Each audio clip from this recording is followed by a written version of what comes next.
I love drama. So, okay, well, what's the drama? What's the drama that I did? Somebody gotta tell me. What is the drama? Tell me, what is the drama? What is the drama? All I know is I went to bed and I woke up and my life changed. And I probably shouldn't have said nothing, but I panicked because I was scared and I was alone. Oh no, not Tamar asking, what's the drama? Baby girl, you are the drama. Things are spiraling so wild right now that whispers say Toni might be ready to drag her own sister to a mental facility if that's what it takes. Can you imagine? Tamar's meltdowns have been non-stop, and this storm is only getting messier by the day. In just 1 week, she's canceled her whole album after Funky Dineva called her out for faking stunts just to get PR shine. Then she suddenly declared she was walking away from the spotlight altogether. But instead of staying quiet, she's been hopping on live streams and spilling family secrets in interviews like it's nothing. The streets say her family is done, completely exhausted, and threatening to force her into treatment before she wrecks herself any further. Tamar even clapped back at the Shade Room, saying, "There's no more album. I'm going to my farm and you'll never hear from me again. I'm sorry for everything." Dramatic much? And get this, just days before that, she claimed she almost lost her life, dropping shocking details about a fractured nose and missing teeth, but never explaining what really went down. Then out of nowhere, she teases a new EP called Heartbreak Retrograde with features from Menace and others. Girl, what? And that's not even the half of it. Tamar's been locked in a nasty war of words with Funky Dineva, who didn't hold back, saying she's just stirring things up for PR. Meanwhile, rumors started flying about her alleged affair with Menace, which only made the drama explode even more. Funky even hinted he was around Tamar before that so-called accident happened, and the way he put it, the whole situation just doesn't add up. For some wild reason, folks started whispering that Funky Dineva was behind Tamar's accident, even accusing him of wanting to harm her. That rumor lit a fire, and Funky had to hop online to clear his name because Tamar wasn't stepping in to defend him. Everybody, oh, that junkie was with her last night. I know he did something. That's why you gotta watch the friends you keep. He did. Somebody up there knows. At first, it was cute. It was just a few little comments. Big deal. I've weathered far worse storms. Then all of a sudden, it started growing legs. When I logged on to do my show, there was 7,000 people sitting in the hallway waiting. The entire chat said, Tamar, tell us what happened to Tamar. Tell us what you did to Tamar. Tamar, you know what we want to talk about. He want to talk about everything except Tamar. Imagine the stress of being dragged into something that heavy and your so-called friend staying quiet. In his video, Funky didn't even call her by name. He referred to Tamar as that lady and swore up and down he had no clue what really happened to her. He explained that after hanging at V12, they linked up with a group of friends, but he went home solo. No after party, no ride with her, nothing. According to him, he only found out about her serious injuries on social media like the rest of the world. Funky said Tamar never once told him how bad things were, but he knows she scrolls those comments daily, checking what people say about her and her music. So there's no way she missed all the heat with his name in it. And what burned him most? She stayed silent while his rep got dragged through the mud. When he pressed Tamar to shut down the gossip, her response was, "I'm lost. I'm confused. I didn't say anything. I'm in the hospital." So no time to back up a friend, but plenty of time to post online about being barely able to move or speak, and then somehow had enough energy to drop a flashy teaser for her Heartbreak Retrograde EP. That's when Funky snapped, calling the whole situation PR drama, where he ended up the collateral damage. His words were cutting. He said he got ate up alive over my birthday weekend, while Tamar was perfectly fine, dropping what he called a tired music video for a raggedy EP nobody even asked for. Funky didn't hold back. He flat out said, "And because I'm in the video, people are going to think I was part of the PR stunt. I was collateral damage in a 2-bit PR stunt." He blasted Tamar for not even trying to clear his name, saying, "Tamar, you ain't even gonna tell these people I didn't do anything to you or know what happened." Funky made it clear. The world accused him of being a bad friend, but in his eyes, it was Tamar who wasn't a friend to him. He ended it with, "I didn't deserve any of this, and I'm deeply hurt." Woof, that's heavy. And honestly, a lot of people sided with Funky. They started saying Tamar really was pulling stunts for PR. Add in the whole Menace situation, and the scandal only got louder. Tamar was accused of having an affair with him, and instead of shutting down the gossip, she let the whispers fly free. Sure, they were shooting a video together, but when folks claimed they looked way too cozy at that Atlanta lounge, even sparking rumors of cuddling, Tamar said nothing. She didn't deny, she didn't explain, she just let the story build. Exactly what Funky had accused her of. Tamar clapped back later, insisting nothing was fake. But by then, she was already on her social media rants, spiraling into dramatic posts before dropping that bombshell. No album, she's going back to her farm, and the public would never see her again. Girl, how many times have we heard this act before? Because let's not forget, last year, she pulled something very similar. People said she was spiraling then too, threatening to disappear like she was gone for good. Remember when Braxton Family Values returned? And the sisters sat down with Spirit, the grief counselor. Things were calm until the counselor asked Tawanda how it felt not having access to Tamar. Before Tawanda could even answer, Tamar cut in, accusing her of not caring. She claimed Tawanda made more effort to keep up with Toni and Trina, while she was the one always reaching out first. And according to her, Tawanda only hit her up when the cameras were rolling. I respect where people are. I don't engage. I don't pour into certain types of energy. I make different choices in my life. And that's just where I am. Now this is TV, Josh.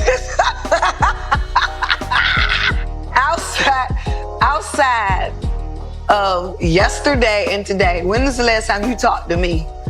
I don't recall. It wasn't my birthday because you didn't call me. Your birthday's September. Here we are in March.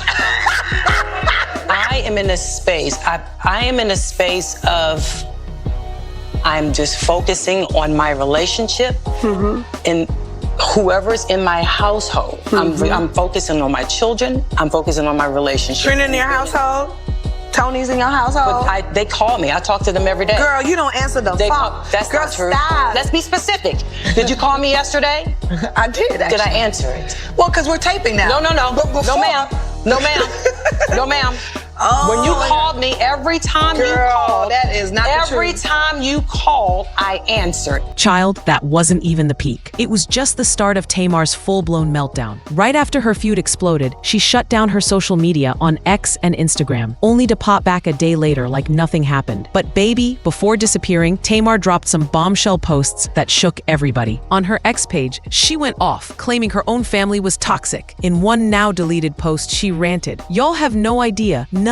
The gaslighting is crazy, and I'm going back into treatment. OMG, I just pray my marriage can be saved and my life can be spared. My family is awful." Then, in another, she snapped, "I'm so mad at my life. My family is toxic. I should have never went back to BFE." Woo! She wasn't holding back at all. All of this was happening while she was breaking up with JR, but the drama didn't stop there. Tamar also claimed her car was broken into, and she even posted surveillance footage showing a group of people tearing through it in the parking lot of her building. But it wasn't the robbery itself that had people talking. It was her caption. She wrote, "I got robbed at home. I'm not safe anywhere. I don't know why I keep getting violated. I had a lot in my car because I don't live anywhere because I'm not safe anywhere or with anyone." Talk about a cry for help. Not long after, she declared she was done, taking a break, and swore she wouldn't film the show again. So, when Tamar later popped up saying she was headed back to her farm, fans weren't buying it. They were like, "Girl, you're not going anywhere," especially since, before her so-called break, she still teased that her sisters were ready to boycott filming if Kevin Sr. showed up on set. On the Braxtons, Tamar revealed history repeated itself when she brought her niece Ashley onto the show, and the fallout was explosive. She claimed her sisters flat out refused to film with her, brushing off her feelings and sparking a nasty family divide. While Toni tried to stay neutral, Tamar stood her ground, insisting Ashley had every right to use their platform to shine a light on what she went through. According to Tamar, too much had already been swept under the rug, and she wasn't about to let Ashley's voice be silenced. Ashley's story was chilling. She revealed that her stepmother and father, Michael Braxton Jr., discovered inappropriate text messages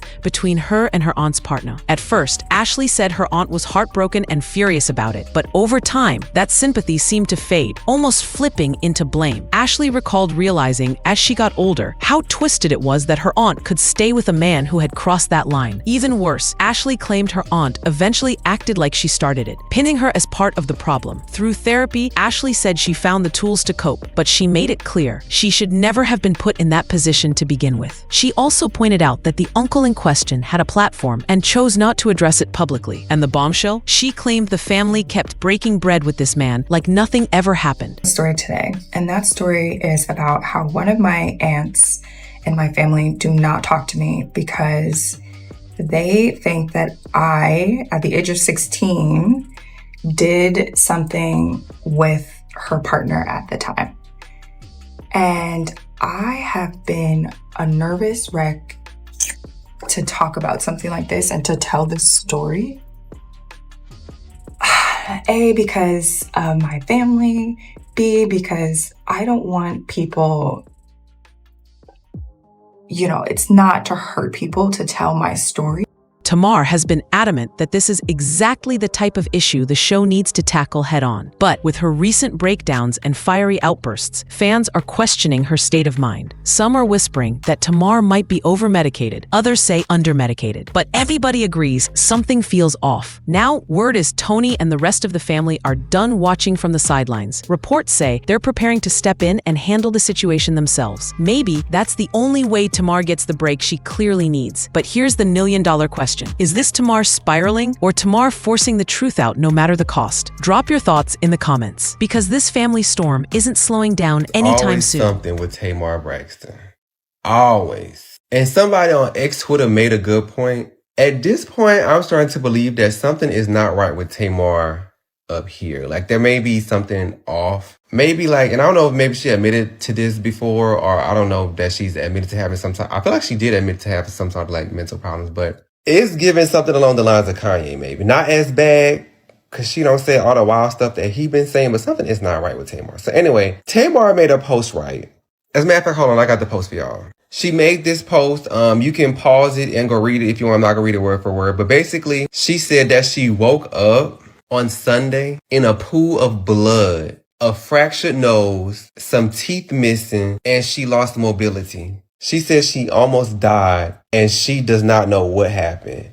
And to me, that is so crazy. Because, where did she wake up in her house? And if she did, was there not cameras, to show, did she go home alone? I have so many questions about this story. Questions that I'm sure, as time progresses, that she may or may not answer. I feel like she would. But Tamar just always got something going on, always. And maybe I feel like she was committed to some type of mental thing when she tried to, when her show was coming out. I don't know, but I guess prayers, let me not say I guess. Definitely prayers to Tamar. I hope she gets everything figured out. And I hope she gets her life together. And I mean that in the most respectful way possible. Because she is just so talented. So talented. And it's like she's known for all the drama in her life versus her voice and her talent. And I don't know, that's something.